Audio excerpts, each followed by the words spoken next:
Journalist জোয়ান ফন্টেসের দাবি অনুযায়ী সাবেক বার্সেলোনা ফরোয়ার্ড নেইমার যে কোনো মূল্যে আবারও বার্সেলোনায় ফিরতে আগ্রহী।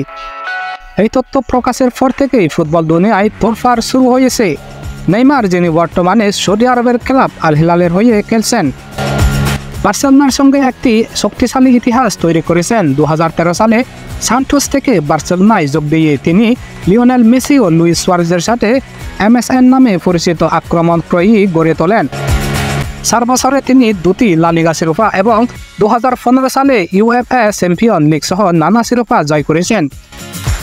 তবে 2017 সালে নেইমার প্যারিস সেন্ট জার্মেইনে বিশ্ব রেকর্ড ট্রান্সফারে 222 মিলিয়ন ইউরোতে চলে যান। যদিও বার্সেলোনায় তার ফিরে আসার আকর্ষণ রয়েছে, তার শোধের ইতিহাস প্রধান বাধা হয়ে দাঁড়িয়েছে। বার্সেলোনা ছাড়ার পর থেকে নেইমার বারবার আঘাত হয়ে বেশ কয়েকটি মৌসুমের বড় অংশ বাইরে ছিলেন।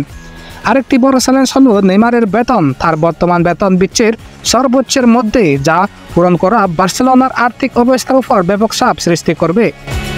ক্লাবটি ঋণ ব্যবস্থাপনা ও লা লিগার কঠোর বেতন সীমার সঙ্গে তাল মিলিয়ে চলতে চ্যালেঞ্জের মুখোমুখি। নেইমারকে পুনরায় সই করানোর জন্য উল্লেখযোগ্য আর্থিক সমন্বয় প্রয়োজন, যা ক্লাবের জন্য ঝুঁকিপূর্ণ হতে পারে। এই পরিস্থিতিতে বার্সেলোনায় নেইমারের প্রত্যাবর্তন সম্ভাবই খুবই কঠিন।